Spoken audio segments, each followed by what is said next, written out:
Ketika seluruh istana sujud pada Fir'aun, hanya satu wanita yang berani berkata, Aku beriman kepada Allah. Asiyah binti Muzahim, permaisuri Fir'aun, wanita yang hidup dalam kemewahan. Namun hatinya haus akan kebenaran. Setiap hari ia melihat suaminya menyombongkan diri, berkata, Akulah Tuhan kalian yang paling tinggi. tapi dalam hati Asiyah, kalimat itu terasa hampa karena ia tahu hanya Allah lah Tuhan yang sebenarnya. Saat Nabi Musa datang membawa risalah kebenaran, Asiyah mendengarnya dengan penuh harap. Ia menyaksikan mukjizat Allah di tangan Musa, air berubah menjadi darah, tongkat menjadi ular, dan lautan terbelah dengan izin Allah. Hatinya bergetar. Inilah kebenaran yang selama ini ia cari. Tanpa takut, ia beriman kepada Allah secara sembunyi-sembunyi, menyembahnya di tengah istana yang penuh kesombongan. Namun berita itu akhirnya sampai ke telinga Fir'aun. Ia murka berteriak. Berani kau menolak aku sebagai Tuhanmu, wahai Asiyah. Asiyah menatap suaminya tanpa gentar dan berkata dengan tenang, Engkau bukan Tuhan.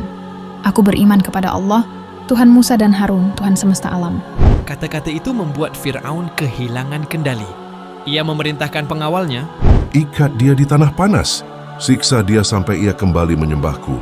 tubuh Asiyah diikat di bawah terik matahari Mesir. Batu besar diletakkan di dadanya. Kulitnya terbakar, napasnya tersengal, tapi bibirnya tetap berzikir. La ilaha illallah. Dalam penderitaan itu, Asiyah mengangkat pandangannya ke langit dan berdoa dengan penuh keyakinan. Ya Rabbku, bangunkanlah untukku sebuah rumah di sisimu di surga, dan selamatkanlah aku dari Fir'aun dan perbuatannya. Serta dari kaum yang zalim, doa itu menembus langit. Allah bukakan pandangan Asiyah, memperlihatkan rumahnya di surga. Tempat yang damai, penuh cahaya, tak ada lagi siksaan, tak ada lagi air mata. Senyum lembut terukir di wajahnya, dan dalam senyuman itu, ruhnya dijemput malaikat dengan penuh kemuliaan. Bumi menjadi saksi bahwa kemuliaan sejati bukan pada kekuasaan, tapi pada iman yang tak tergoyahkan. Asiyah, istri Fir'aun, wanita yang kehilangan dunia, namun Allah gantikan dengan rumah di surganya yang abadi. Inilah kisah iman yang abadi, tentang seorang ratu yang memilih Allah di atas segalanya.